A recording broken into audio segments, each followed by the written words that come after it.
Good evening, all. I'd like to tell you of an interesting theory in regard to time. There are some who say that the past is never gone, that it still exists on a different plane. Everything that has happened in the world continues to be, although mortals are unable to see it. Let me put it this way. You're riding in a motor car along a one-way street. You pass a magnificent palace which you greatly admire. The street makes a turn, and your car turns with it. Now the palace is out of sight. You can't see it anymore, but it still exists. It's still there on the one-way street, only you're not permitted to go back for another glimpse. The past, like the palace, has not disappeared. You merely haven't been gifted with the ability to return to it. So the theory goes. At any rate, suppose I told you I could take you into the past. Suppose I could flip back the years like the pages of a book once read and give you a second reading. What period would you choose to return to? The golden age of Pericles in Greece? The Napoleonic era? Oh, you can't make up your mind, huh? Then let me make the choice in your behalf. I don't think you'll be disappointed. London in 1900. The gaslight and the hansom cab. Cobbled streets and staid old English houses, mysterious and romantic. And to complete the picture, we'll choose a very foggy night to visit Loring Square.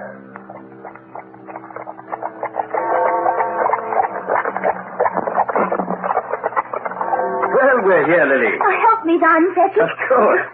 There. Here you are, Cabby. Much obliged, Governor. Now, come along, Lily. Oh, it's so good to be home, Frederick. I'm glad you decided to keep your house. I've always admired it so. Well, it's your house now, my darling. And you can do with it as you see fit. Now, where did I put my keys? Here we are. Frederick? Yes, my dear. The cabbie's still there. Eh? Why, so he is. Something you want, Cabby? No, I beg pardon, Governor. Come on, off we go now. I can get out there. Why was he staring at us in that way? I haven't the slightest idea. He may have possibly had a nip or two, eh? Now, put your arms around my neck, sweet. Here, on the street? I'm going to carry you across the threshold. Frederick. Come on, it's the custom, you know. Oh, darling. There you are, Mrs. Spangler. You can now consider yourself officially married. Put me down, darling. You know, I love you very much. And I love you, Frederick. Welcome home, Mr. Spangler. Huh? Oh, thank you, Mrs. Flint. This is your new mistress. How do you do, ma'am? How do you do? I hope you'll find the house in satisfactory condition, ma'am. I've been scrubbing and cleaning it for over a week now. It looks splendid, Mrs. Flint. I did everything but the cellar, Mr. Spangler. Oh? I wanted to wait until there was a man in the house before I went down there. The place is so dark and damp it gives me the creeps. I'll put your things away, ma'am. Is your luggage outside, sir? I'll pick them up myself, Mrs. Flint. It's quite all right, sir. I can manage. She's rather odd, isn't she? Odd? Her manner, I mean. Mrs. Flint is rather superstitious, but you'll get used to her after a while. I've had her for only a month, but I find she's very competent. Oh, I'm sure we'll be good friends. Do you want me to bring these bags up to the north room, sir? The north room? Why not the master suite? Well, sir, I was thinking that the mistress had preferred... Bring the bags to the master suite, Mrs. Flint. You understand? Just as you say, sir. Are you irritated just now, Frederick? Oh. Well, there are times when Mrs. Flint shows less than her usual amount of tact. Joyce and I had always occupied the master suite. I suppose Mrs. Flint imagined that you might prefer to change. Joyce was my friend, Frederick, as well as your wife. And then there can never become a cause for tact between us. I know what you mean, Lily. And it makes me very happy. Joyce was a wonderful woman. I never thought I'd find an even finer one in you. Let's look round. It seems so long since I've been here. Well, nothing's been changed. I've left it all the way it was when Joyce died. Poor Joyce. It must have been horrible. I'm sure she never knew what happened. It must have been awful for you too, Frederick. It's something I'd just as soon try to forget completely. Yes. This picture of Joyce on the piano is very nice. I'm sorry, I meant to get rid of that. Get rid of it? Why? Isn't it obvious, Lily? But I don't Well, know. I do. I'm sorry, Lily. I didn't mean to snap at you. Richard, darling, don't you realize how I feel about Joyce? You have no reason to be upset. I'm not upset, Lily. Now let me have the picture. Give it to me, please. Very well. I'll put this away for good. The bags are in your room, sir. Thank you. Is there anything I can do for you, ma'am? Not right now, thank you, Mrs. Flint. Mrs. Flint, did you know the first Mrs. Spangler? Oh, no, ma'am. I've only been here a month. Oh, that's right. Mr. Spangler just mentioned it to me. She must have been a lady of taste, ma'am. This house was even prettier when I first came here, before the master started to get rid of all her things. But he told me he hadn't changed anything. Oh, he's done a lot of changing. That picture over there is the only thing that... Why, it's gone. Yes. Mr. Spangler just took it away. Peculiar, isn't it? What is? The way those things upset him. I'll never forget what a rage he flew into when I started to go through Mrs. Spangler's trunk in the attic. The first Mrs. Spangler, that is. He shouted at me and told me to mind my... Mrs. Flint, I believe you have some work to do in the kitchen. Yes, so I have. Excuse me, please. Talking is another one of her habits which could stand improvement. What was she saying to you just then? Why, she was telling me about... About what, Lily? Nothing, Frederick. Nothing at all.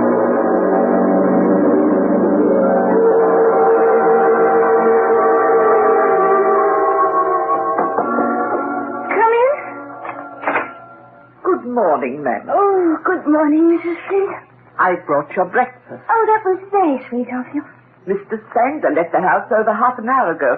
He told me to give you these keys. Oh, they're the housekeeper. Yes, they're all there, except the key to the attic. Well, where's that one? Mr. Spangler keeps it himself. He does? Why? That's something I never had the right to ask him, ma'am. Someone's at the front door. You can leave the tray, Mrs. Flint, and answer it. Well, who'd come calling at this hour of the morning? Yes? Is this Mr. Spangler's residence? Yes. Is Mr. Spangler at home? No, sir, but the mistress is in. The mistress? You mean Mrs. Spangler? The new Mrs. Spangler. Oh, I see. I'd like to talk to her, if I may. My name is Markham. Come in, sir. Thank you. You'll have to wait a bit. The mistress is just getting up. I'm in no hurry. I'll tell her you're here, sir. I'd appreciate it. The name was Markham, sir? Inspector Markham of Scotland Yard. Oh, Inspector Markham, Scotland Yard. Good morning. Good morning, Mrs. Spangler. I'm sorry to disturb you. Oh, that's quite all right. What can I do for you, Inspector? I was hoping to see Mr. Spangler. I thought it might be wiser to discuss this matter with him. He won't be home until this evening. But in that case, perhaps I'd better relay my message to him through you. What message, Inspector? It's rather awkward to discuss it under the circumstances. I hope you won't take offense. Oh, I'm sure I won't. I presume you know the details concerning Joyce Spangler's death? Yes, I think I do. My husband told me about it. Just what did he tell you? Why, she was in that horrible train wreck several months ago. The Scottish Express to Glasgow. The wreck occurred, that's true. Many people were killed, some of them practically unidentifiable when the bodies were recovered. And then there were some, of course, which were never recovered. I understood that Mrs. Spangler's body was one of those. The wreck occurred as the train was crossing a bridge. The river is a swift one, and we surmised that some of the victims might have been carried out to sea by the current. That's the way I understood it. According to Mr. Spangler, his wife was aboard that train. She was on her way to visit an aunt in Scotland. Yes. Of course, we only have Mr. Spangler's assurance that she was actually on the train. Just what do you mean, Inspector Markham? Joyce Spangler is now considered to be legally dead. It has come to my attention, however, that there is a possibility she may not have been aboard that train at all.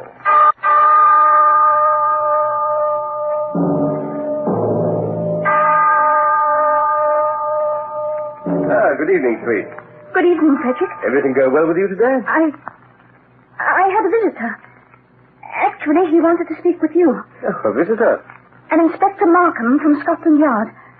And, just what did he want?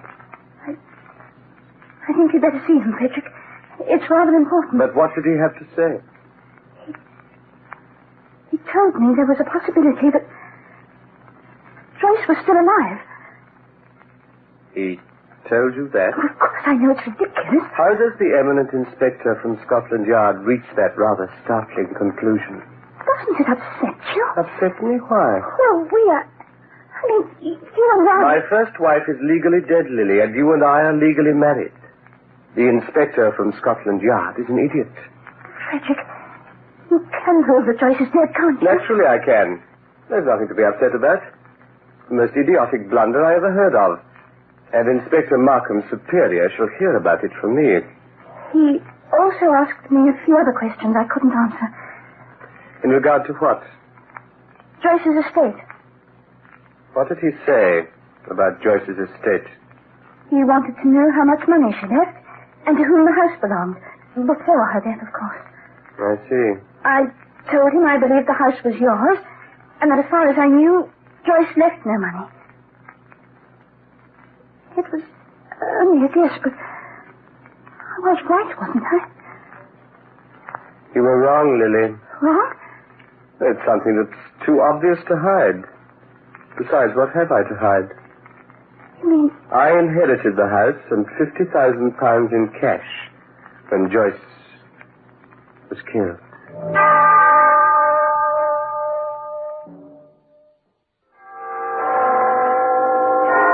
Well, are you enjoying your visit? Do you find it unique to return to the past, to roll back the years and witness an episode in the lives of two people? Yes, two people who existed over 50 years ago in London, while Victoria was still the Queen. And for all we know, according to that theory of time I mentioned before, those two and their drama of life and death may still exist today. I beg your pardon, Mrs. Spangler. There's a Mrs. McIntosh here to see you. Mrs. McIntosh? Show her in. Yes, ma'am. This way, please. Thank you kindly. Good evening, Mrs. Spangler. Good evening. I guess you don't know who I am. I'm afraid I don't. I'm Joyce Spangler's aunt. Oh, yes, you live in Scotland, don't you? She's mentioned something about me then. Aren't you the aunt Joyce was going to visit when she was killed? Yes, poor child. She was on her way to spend a week with me in Glasgow, or so the story goes. I beg your pardon? Is your husband at home, Mrs. Spangler? No, he's not. Good. I was hoping I wouldn't have to meet him. I've no use for the likes of Frederick Spangler. Mrs. McIntosh, haven't you forgotten that you happen to be referring to my husband? I haven't forgotten it, and I'm saying it for your own good. Why are you here, Mrs. McIntosh? I understand there's a picture of my niece in the house.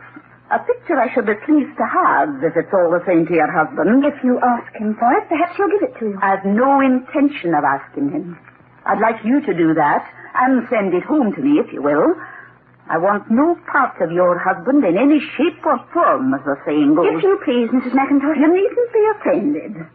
Perhaps you don't know as much about Frederick Spangler as I do. Perhaps you haven't discovered yet what poor Joyce discovered. Discovered? What? What kind of a man he is. Joyce was afraid of him, Mrs. Spangler. She lived in deathly fear of the man. She told you that? She didn't have to tell me. I could see it in her eyes when she spoke of him. And sometimes, when she'd be alone with me in Scotland, I'd hear her shrieking in her sleep, and the things she'd say would make her blood run cold. She'd deny it later, and now I know why. I don't believe a word of it. The more fool you. If you want to treat yourself to a living death, you can... Stop it, don't say another word. I forbid it in my house. Very well, Mrs. Spangler. Suit yourself. There's just one thing I'd like to add, and you'd do well to keep it in mind. 2 days after Joyce's body was supposed to have disappeared in that train wreck, I received a letter. A letter? From whom? From Joyce. And you know what she wrote? She wrote that she'd changed her mind, and that she wasn't coming to Scotland after all.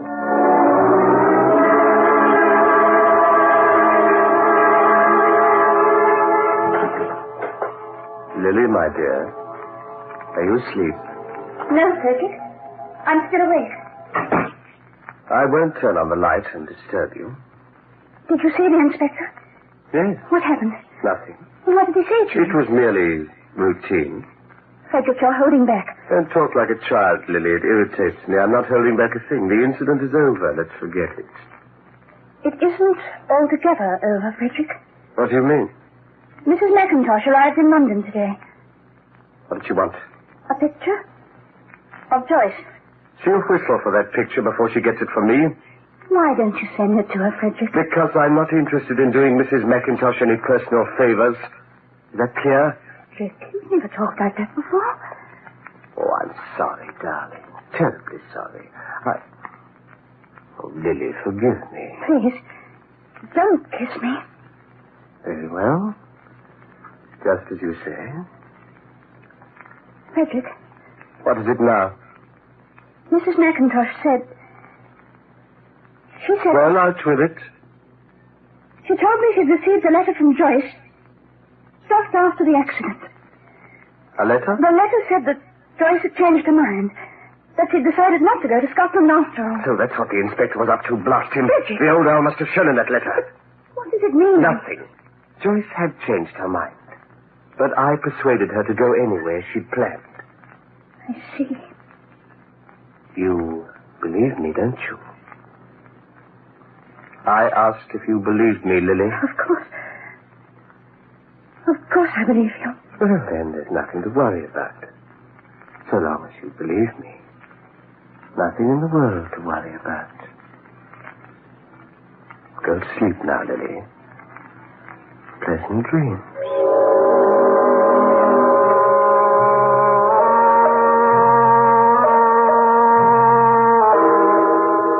You asked to see me, Mrs. Flint? Yes. I'm leaving your service, Mrs. Spangler. You are? Why? Because I can't stand this house any longer, that's why. But I don't understand. I'm sorry I can't give you notice. I'm leaving tonight. So sudden. Oh, I'd hate to tell you the reason why I'm on my way. I just hate to tell you. I think you owe me that much of an explanation. You haven't heard the gossip? Haven't heard what, for heaven's sake? They're saying, Mrs. Spangler, the first Mrs. Spangler was murdered. Oh, no. Everyone in the neighborhood's been talking about it. They're saying this is a house of death, and that poor Mrs. Spangler's ghost haunts the attic room. And you believe that? I've reason to believe it, let me tell you. And Scotland Yard has reason too. They'll be finding out a thing or two one of these days. I only hope it's not too late for you. Be quiet, do you hear? Lily, Oh, I was just telling the mistress. I heard what you told her. Well, they're my sentiments, Mr. Spangler. Be quiet. Frederick! Get your things and leave this house before I drag you out myself. Don't you dare to lay your hands on me, you hear? Don't you dare! Get out! So, everyone is gossiping, are they? Mrs. Flint isn't responsible for what she says, Frederick. They think I'm a murderer, do they? Please. Well, let her go. I'm glad to be rid of her. I'm glad to be rid of them all. Now I can feel less spied on. I prefer being alone. And you prefer being alone, don't you? Don't you, Lily? Yes. Of course I do.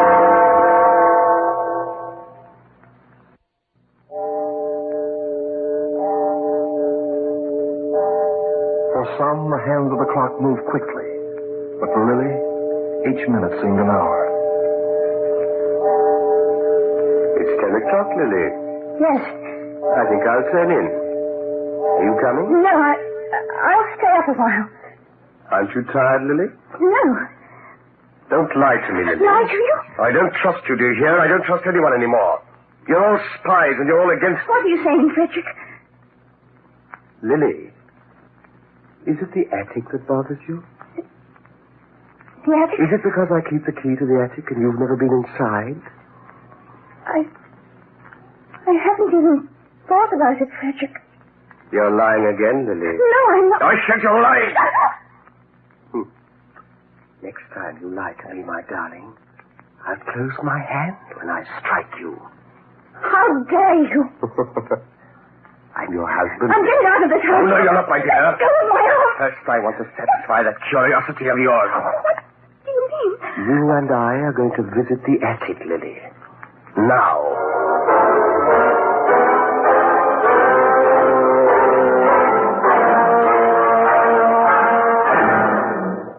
Here we are.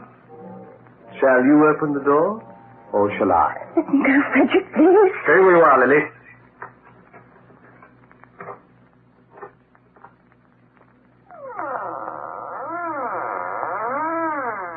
Step inside, my dear. It's so dark in here. Well, I light a candle. There you are, Lily. Look around the attic. I want you to make a thorough search to reassure yourself. I have nothing to search for. No? Tell me what you know, Lily. Show me what you know, and I'll tell you what I know. Frederick, let me go. Save me! He wants to kill me! For heaven's sake, save me! It's all right, Mrs. Spangler. No one answered the door, so I forced my way in. Inspector, look under the flooring. Underneath the rug. What do you mean, Lily? There's a body there. Joyce Spangler's body. Don't think I didn't know. I was just waiting for the chance to escape from the inspector and come to you. He killed his first wife, and now he wants to kill me. Underneath the floor, eh? Well, let's see. Yeah, the flooring's loose, all right.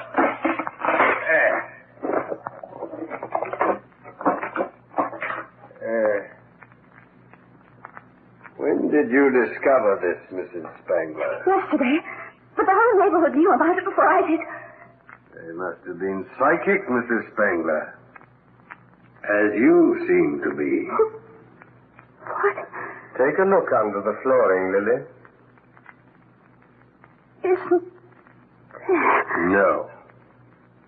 You see, we removed Mrs. Spangler's body over a month ago. So you couldn't have possibly known she was there unless you put her there yourself. When Mr. Spangler discovered the body, Lily, over a month ago, he told me of his suspicions. He knew how much you wanted to marry him, and he also knew you were the last to see his wife alive. But he had no proof. You were both alone here in this house while I was away. You killed her, Lily, so you could marry me and share in her wealth. Then, believing the police were almost on top of you, you tried to blame it onto me. You mean you married me just to prove I killed her? I happen to have loved my wife, Lily. Mrs. Spangler's intention to visit her aunt and the train wreck were lucky coincidences for you, Lily. But not lucky enough. Apparently, I made a very bad mistake, Inspector Markham. Yes. And the gallows, Lily, were made for people like you, who make mistakes.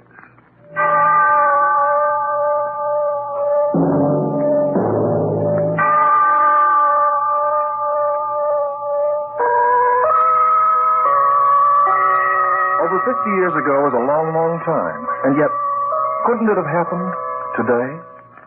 And now I'll take you back again from out of the past into the present. My theory of time was an interesting one, don't you think? But the story of Lily Spangler was just that. A story and nothing more. And it stands to reason that if the story is fictitious, the theory is a fraud as well. And yet, if you ever get to England, you might visit the Tower of London and consult the execution records. In the file marked November 1900, you may possibly find the name of Lily Spangler. The Clock will be heard again next week, same time, same station, written by Lawrence Clee and starring Hart Maguire.